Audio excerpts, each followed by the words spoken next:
प्यारे बहनों और भाइयों, मेरा नमस्कार स्वीकारो। देखिए, आज हम आपके लिए बता रहे हैं प्रणव और ओम, इसकी साधना या इसके बारे में हम आपके लिए जानकारी देंगे। तो देखिए, प्रणव ऐसे समझिए कि ये पूरे संसार का बीज है, आप समझ लीजिए, और मुख्य परमात्मा का नाम है। और ये सनातन धर्म का मुख्य ग्रंथों का एक सार है। और सनातन धर्म से पुराना कोई भी संसार में धर्म है नहीं। इससे पहले किसी ने किसी धर्म को नहीं जाना था और ना कोई धर्म था।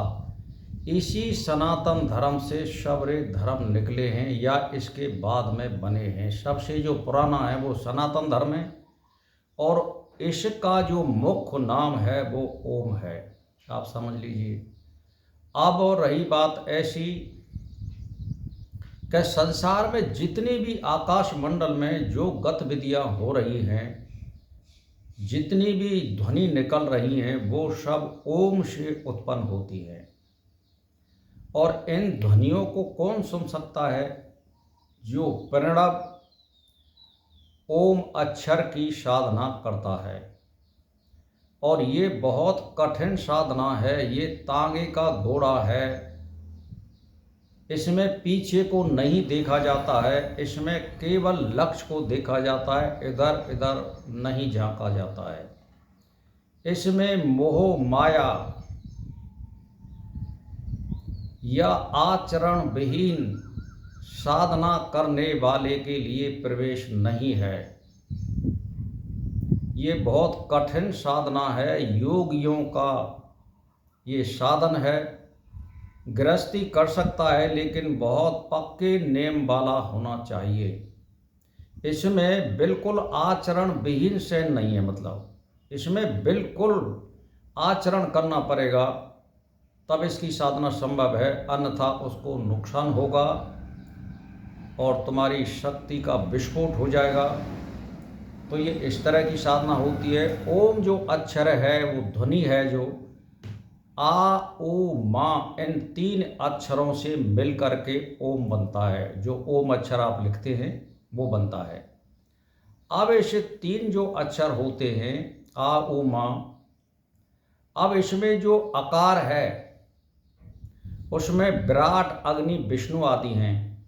इसके अर्थ के वो जगह जो ऊ अक्षर है वो हिरण्यगर्भ है, शंकर आदि तेजस नामों का ग्रहण है।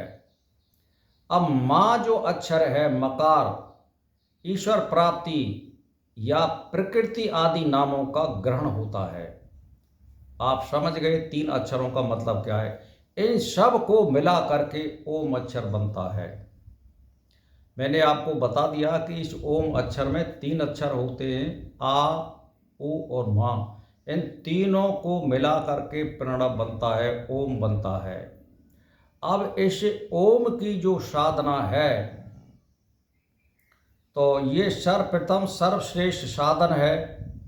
प्रणव का जप चिंतन करने से चित्त चंचलता से रहित हो जाता है, चित्त वृत्ति निरोध हो जाता है और संसार से हमारा मोह भंग हो जाता है। हम वैराग को प्राप्त होते हैं और केवल ईश्वर का ही हमारे सामने लक्ष्य होता है।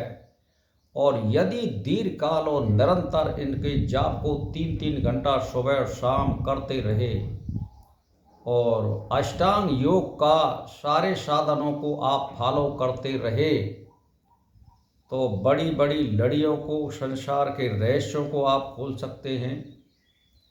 और आपकी जो समाधि है निर्विकल्प समाधि में बदल जाएगी, सजीव समाधि, यानी बिल्कुल आप एज ये महान योगी की श्रेणी में आ जाओगे यदि आप दीर्घकाल और निरंतर इसका जाप करते हैं। लेकिन इसमें माया और भौतिकवाद नहीं है, इसमें केवल परमात्मा प्राप्ति है।